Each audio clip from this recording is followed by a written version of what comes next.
mendengar, menyimak itu adalah suatu perbuatan yang sangat mulia. Mencerminkan suatu kepedulian yang luar biasa. Ya nggak sih? Karena tadi juga Bu Aiko sudah menjelaskan juga kalau setiap manusia ini sebenarnya individu yang luar biasa bisa menjadi seorang Buddha. Saya membawa ini ya, iman saya agama Buddha, maka saya sebutkan tadi Namo Buddhaya. Itu artinya terpujilah Buddha, mengingatkan kalau kita sebagai pribadi adalah orang yang hebat. Apalagi perempuan yang menjadi seorang ibu. Karena disebutkan ibu itu adalah seorang perempuan yang memiliki seorang anak. Tapi bukan hanya anak biologis, anak sosial pun yang disebut sebagai anak angkat, anak asuh itu juga menjadi sebutan seorang perempuan adalah ibu. Dan itu kadang-kadang kita agak lupa ya, mungkin gitu ya. Nah, Buddha kepada Raja Kosala itu memberikan ciri utama yang menghiasi seorang perempuan, bahwa perempuan ada loh yang bijaksana, yang soleh, yang memperlakukan ibu mertuanya sebagai dewi. Dan para istri mulia itu akan melahirkan anak yang gagah berani, seorang raja dunia yang memerintahkan kerajaan. Ini saya motivasi para ibu di sini bahwa kita sebenarnya melahirkan sebuah negara, bukan hanya seorang anak. Karena dari anak itulah kita bisa membangun sebuah negara. Tanpa ibu nggak ada manusia lahir, nggak ada kehidupan. Disebut dengan matu gama.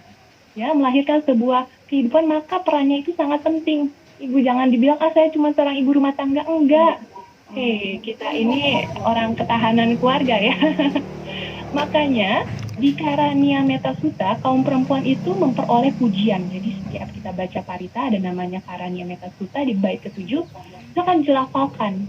Bagaikan seorang ibu yang mempertaruhkan jiwanya demi keselamatan anak yang tunggal, demikian pula ia memancarkan gaya cinta kasih tanpa batas kepada semua makhluk.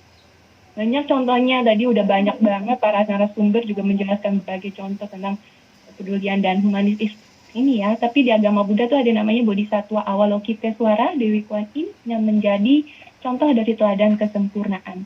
Dan juga welas asih yang dicerminkan oleh tokoh yang hari ini kita rayakan, siapakah dia? R.A. Kartini.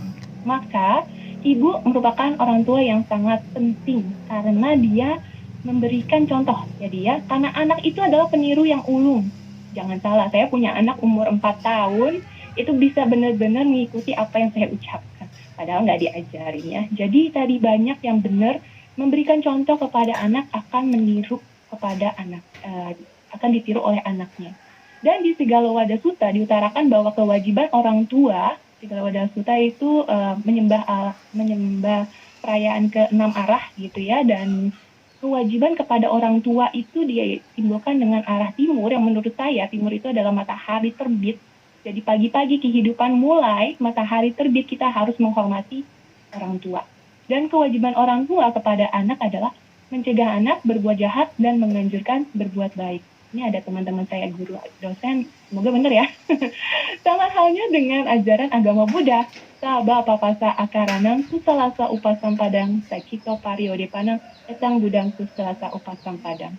Apa sih artinya? Artinya sama.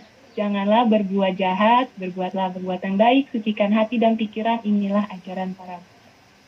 Udah sadar nggak? Kalau kewajiban kita itu sebenarnya kayak ajaran dari Buddha. Jadi bisa disebut juga orang tua adalah living Buddha. Buddha yang hidup di rumah dan yang harus dihormati. Dan kita nggak sadar juga kita udah jadi orang tua. Oh my goodness, kita harus memberikan contoh yang baik. Kita harus menganjurkan dia berbuat baik, nggak boleh berbuat jahat. Ya nggak sih? Nah, dua hal ini yang humanisme dan toleransi yang di-underline di pada topik hari ini. Jadi humanisme itu secara etimologi berkaitan dengan kata Latin yaitu humus, tanah atau bumi. Dan homo yang berarti manusia. Jadi menunjukkan sifat kemanusiaan. Jadi berkembangnya zaman, tadi mungkin ada dari zaman yang lain.